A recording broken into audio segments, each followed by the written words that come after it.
Alrighty, y'all. Hello, it's Ian from 369 Motors. We're coming at you with some cheaper trucks that are a little bit under the radar. Okay, I'm gonna try and keep these all under $10,000. Usually you can find these for that, and these are solid trucks with pretty known reliability, and any known issues, will be mentioned and probably easily fixed or addressed. So if you're tired of looking at new trucks that cost $70, $80, $90,000, and a lot of them are not even reliable anymore, there's a lot of issues.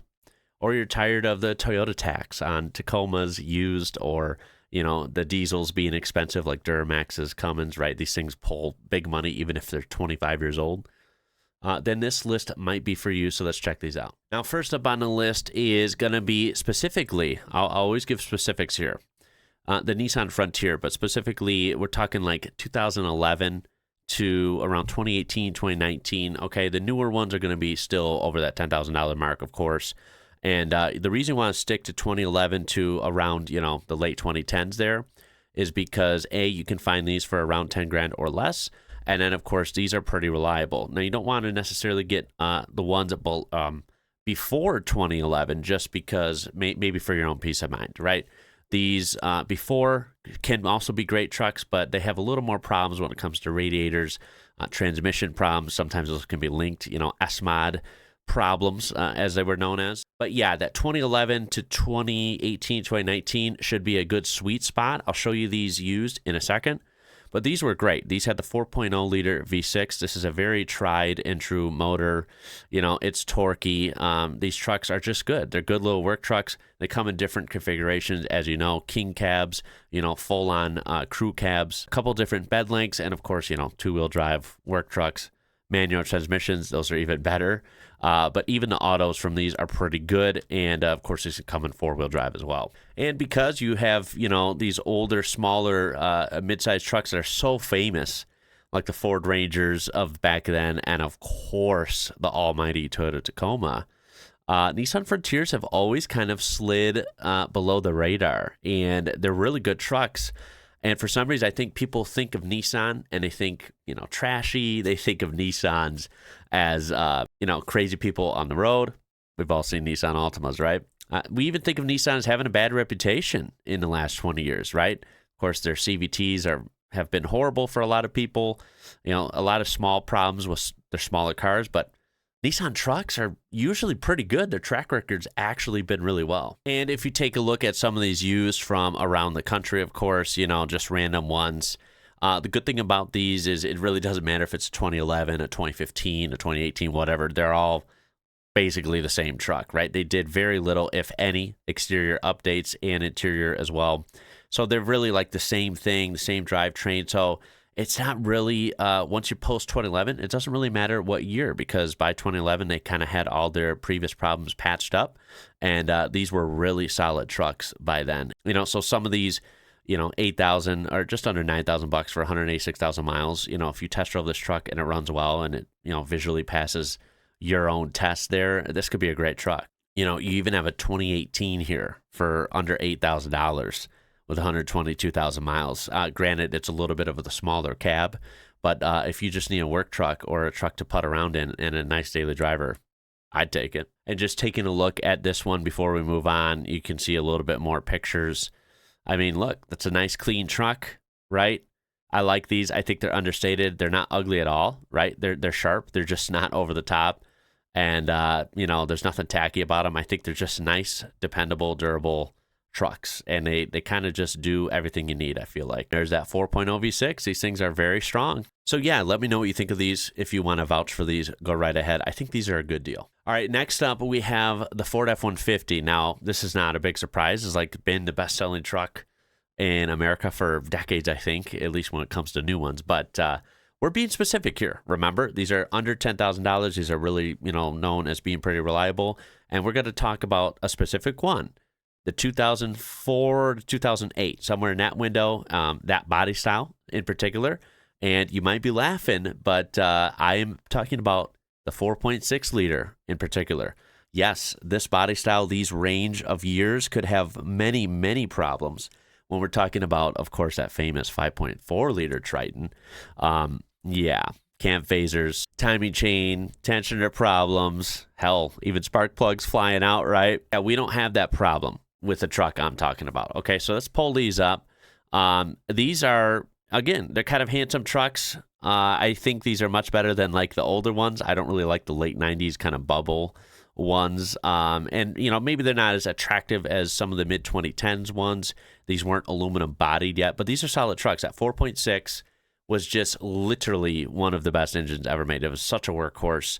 And they use these in everything. They used them in the Mustang. Of course, they use this also in the legendary Panther cars, Lincoln Town Car, Mercury Grand Marquis, and of course the Ford Crown Victoria, including the Police Interceptors. And we all know how reliable those are. They idle forever. They get beat on year after year, and they just keep going and going. I still have a Crown Vic, a 2006 right now. And guess what? 20 years old, runs like a dream. So yeah, a truck with these, I feel like would be great as well. I haven't owned one, but I've heard good things about these when they have the 4.6. We go to our screen here, you can see that these are pretty easy to find with a variety of miles, but under $10,000, right? 2006, 2004. And like I said, I think these are decent looking trucks. We can click on this one. This one has higher miles, but of course, this being from Texas, I would assume no rust. So that's pretty cool. And you can get a look. Now, it's not a perfect truck, right? It's missing the logo and stuff. We're going to nitpick here, but that's okay because you don't have to even look at these exact listings, but it's just to kind of get the point across that these are affordable trucks. They're nice and big inside. They had a good enough interior. And, I mean, it's an F-150. It's got decent options. They were well thought out trucks. You can beat on these, right? Especially when it has that engine. They have none of the issues that 5.4 had. And so, yeah, if you want to look for older Fords that are affordable, just go with the 4.6. I feel like it's a no-brainer. Don't even mess with the 5.4 if you don't want to have to fear anything going wrong or get a whole bunch of maintenance done to make it right again. Just go with one of these. All right, now the next one I think will make sense to a lot of people, but might be a little bit of a surprise, and I'll explain why. So, of course I wouldn't throw the usuals on this list that everyone thinks are reliable, right? Toyota Tacoma, like we mentioned at the beginning, being one of them, right? Everyone likes those and knows they're usually pretty damn reliable, but they come with the Toyota tax, right? They're very expensive, used usually. And even newer Tundras can be quite expensive as well. Even like a 2010 Tundra or 2012 Tundra can pull a lot of money if it's in good shape and relatively low miles. First-gen Tundras, that's our entry here. First-gen Tundras, I think, are very attractive trucks. A lot of people forget about these. I guess like because the newer ones were a little bit more famous and probably sold more, everyone thinks of like the big, wide-body Tundras, but those kind of slimmer first-gen Tundras are a cool truck. They're bigger than a Tacoma, but they're not nearly as big as those newer Tundras, so they're kind of like a in-between truck. They're a nice size. They have a good stance.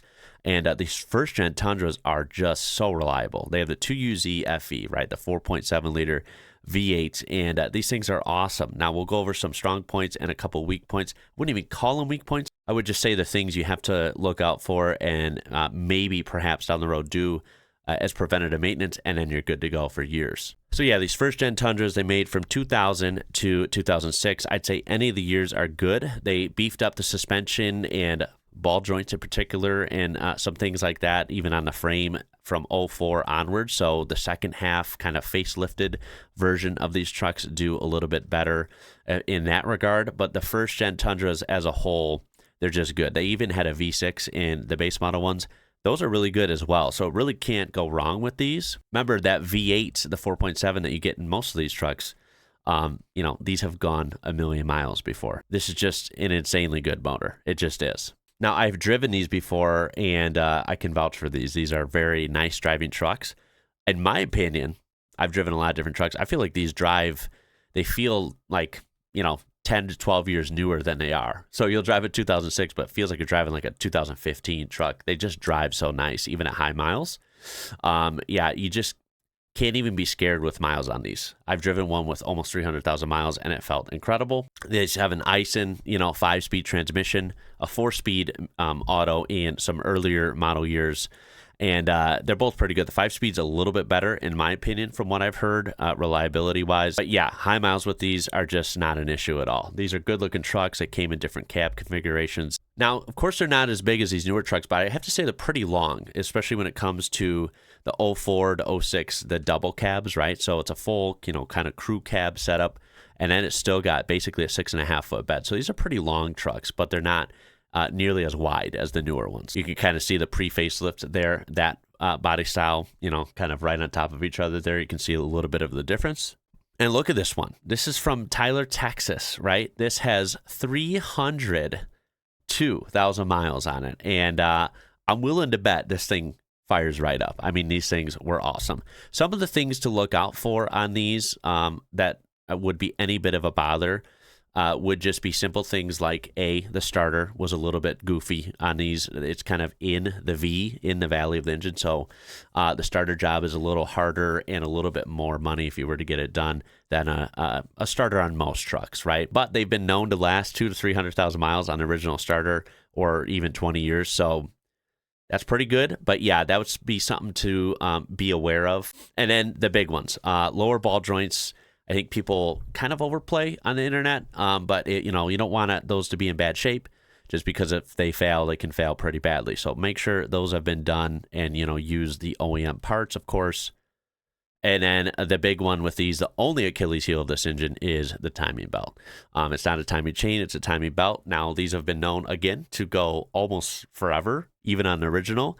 Definitely not recommended by anyone, but they can go long, it seems like. But to be sure, if you get one of these, make sure you have proof that it has been done, relatively recently. If not, I would just put that on your list of getting done to future-proof the engine, because if that timing belt snaps, there's kind of a debate online, but I would just assume, even though some people think they're not, that this is an interference engine. So if your timing belt snaps, bye-bye engine, right?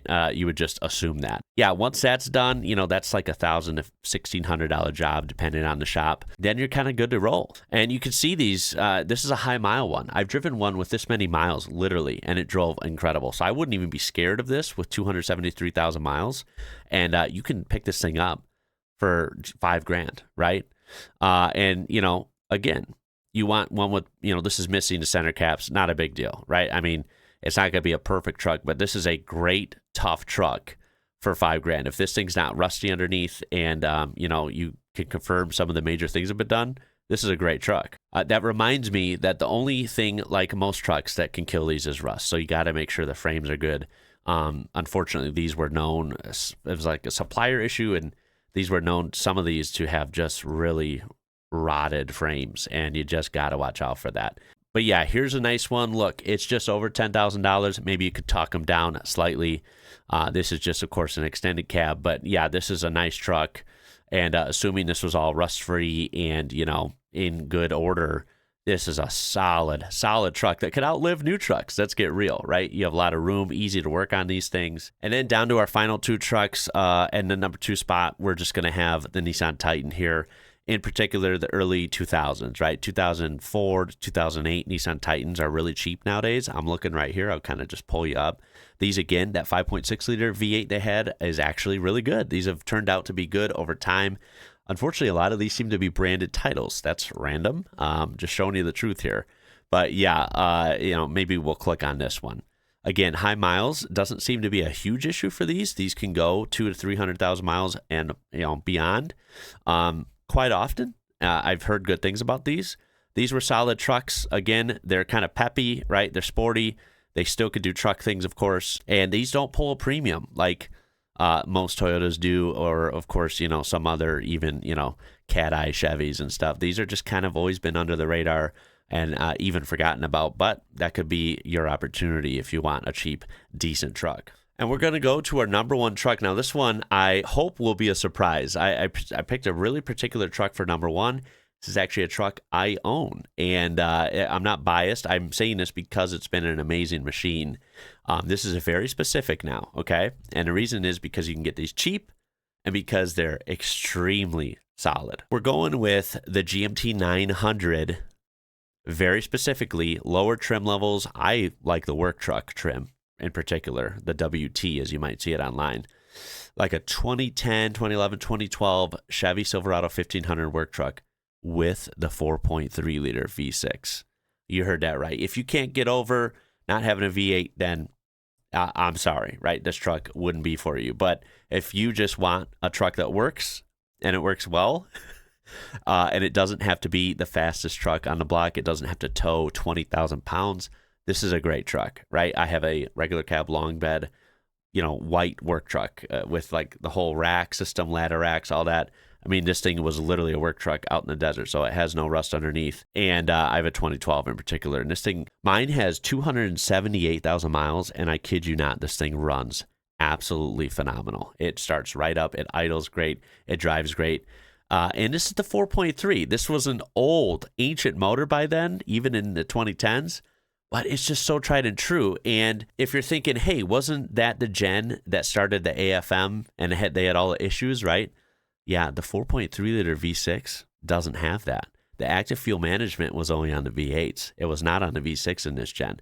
If you get the newer ones, 2014 and up, unfortunately, even the V6 does have AFM by then. But if you're staying 2007 to 2013 or even before that, those V6s are solid. They're good to go. They're old school. No crazy over-computerized AFM. You're good to go. And I'll show you proof. There's actually mine right there. You can see the white one. Yes, and I have an older red one. I love those as well. I'm not putting this on this list only because those are actually going up in price, and they're, of course, quite old. There's a better picture of it right there. So we're talking about basic work truck. You can see that's a nice clean unit there. These are not luxurious at all. That's why I love them. Rubber floors, vinyl seats. They're actually comfortable inside. I love the look of the GMT 900s. I think they're underappreciated by a lot of people. I think they look good. And, it's a big, bold truck. They're fun to drive. And with that V6, it's just good enough, right? It's not underpowered at all. I mean, yeah, it's not a V8, but this thing can still tow 7,000 or 8,000 pounds. That's enough for a lot of people. It has a higher payload, of course, than like work truck trim. It's four-wheel drive. It works great. And it's just a fun truck. It's torquey. This thing still had over 300 foot-pounds of torque. Just a tack under 200 horsepower, but it doesn't feel bad at all, right? It's not a V8, but I mean, this is a big V6. It's a truck V6. It works. And if you don't believe me, look at how cheap these go for, right? I got mine very cheap. I will say that, around this price range. And it has 278,000 miles. Mine does. And like I said, it runs absolutely great. We have, 200 plus thousand miles ones here. Even some lower mile ones. I mean, it's still well under 10 grand, right? Look at this one, $6,000, only 140,000 miles. I think this is a great truck, right? These lower trim GMT 900s with the V6. I have the search engine here plugging only the V6s, right? So like all these have the V6. If we kind of scroll down, you can see right there, Vortec 4.3 liter, right? These things are awesome. Or rather like utility doors, like utility topper attachment, right? And these things are awesome. I love the Steelies, right? I love the simple interior these have. And it doesn't have to be the work truck trim. Basically, what I'm saying is get one of these with the V6, and you're just good to roll. And believe it or not, these had the 4L60 still. They didn't have the 6-speed automatic either, the 6L80. They had the 4L60. And people rip on that transmission, but you know what? I don't think they deserve it. They, especially by this gen, it's a little bit beefed up. So I will say my transmission shifts beautifully. And we're, again, talking about 270,000 plus miles.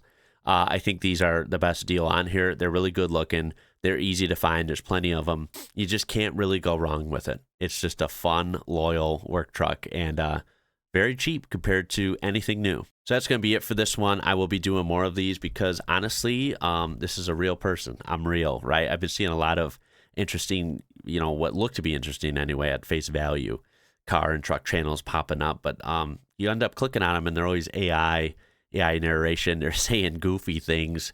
It's just weird. So no AI slop here. Very simple, simple editing, just sitting there having a chat. So if you're into that kind of thing, just some more, down to earth, honest videos. So yeah, hope you enjoyed. 369 Motors signing out.